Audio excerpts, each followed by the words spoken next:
Well, all right, now we're going to turn to a current event coming up in just 2 days here in the Quad Cities. Well, 9 years ago, IowaWORKS started a success fair, and its goal is to help veterans and military members transition into jobs throughout the community. Their success fair is on Wednesday, and it's why James and Shane with IowaWORKS join us now. Thanks for being here, guys. Hey, thanks for inviting us. Well, first, before we dive into this local event just coming up, why did this get started? So originally, like 9 years ago, we started this at the Brady Street Armory, the National Guard there. And it was because we wanted to help some of the National Guard soldiers and some of the veterans gain employment. And as the years progressed, there was other people in that line too. There were regular civilians, people part of the community. So we started adapting the event, and every year it just gets bigger and better and talked about all over the place. So it's progressed to what we have on our 9th year. Wow, and you said, again, it's not just for veterans, but it's now open to the whole community, right? It's open to the whole community. Anybody that wants to come in is looking for employment or even wants to start networking with some of the businesses, it's a great opportunity for you to come in. Well, this is at North Park Mall, and there's about 100 companies. I mean, what roles or what businesses are going to be there? So when we're looking at the businesses, we wanted to kind of round it up this year to improve the process. So we have all these different industries and stuff that are going to be there so that anybody that comes in, any type of work you're looking for, they're going to be there to help you. And is it just jobs here in the Quad Cities, or does it go beyond, the metro area here? So we do have some businesses that are a little bit of a travel. We got some from Chicago, and we got some from Des Moines and stuff like that. But there's also programs that help you relocate and stuff like that, especially if you're coming from Illinois to Iowa. We have the Home Base Iowa program, and that's a whole nother thing that we help people with. So it's 9 years now, like you said. It seems like it's been successful. What feedback do you hear? Are there people that have been really impacted by this? Actually, yes. We've had a couple of people find jobs on the spot. Networking is always good. Your network is your net worth. And we've had employers meet with veteran candidates who have traveled from out of state just to attend this event, make a phone call and make that connection. And so that's what we're trying to push, connections.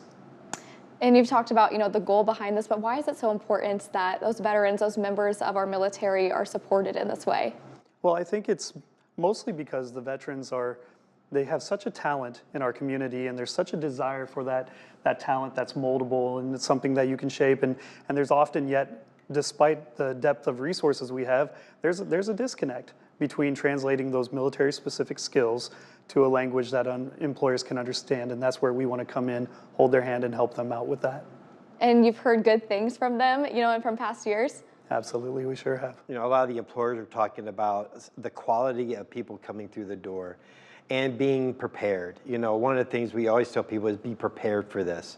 Bring resumes, dress for success, dress for the position you're applying for is super, super important. But what sets us apart from all the other job fairs is that people coming in, they're prepared. The businesses are ready to listen also to what you can bring to their company also. And do you have to register for this, or how do people get involved? You can you come on in and just enjoy. There is going to be a registration at the front. We just collect a little bit of information, and then that way, if there's something else we can do for you in the future, we want to do that. But you come on in through the food court entrance at 320 West Kimberly Road. Come on in. There's people there to register you. Come in, and as soon as you walk up to that table, all of a sudden you're going to see all these employers sitting there just waiting for you. And you said resume, anything else people should bring? Well, I would say also, we have a couple more days before the event. What I would do is practice your elevator speech. Get your resume ready. And a lot of times when Shane and I are talking to people, like a lot of our veterans, soldiers coming out of the military, Shane tells me all the time, it's that getting prepared for the interview. That is so important, and that's what Shane's really good at. Well, that's great. And you guys have resources outside of just the career fair too, don't you? Absolutely. We are a conduit of resources in that network veteran community. I like to say that more than just an unemployment office, we are relationships. We're that conduit of resources. We can connect job seekers with adult education, training that they need. We can connect them with resources. I often say that the absence of a job doesn't make someone job ready, like the absence of a mission didn't make the military member mission ready. So we try to bring all things into balance. Well, wow, it sounds like you guys are doing that here with this event coming up. So thank you for joining us today. And if you want to learn more about that event coming up on Wednesday, August 13th at 10 a.m. at North Park Mall, you can visit our website at WQAD.com and click on that As Seen on TV tab.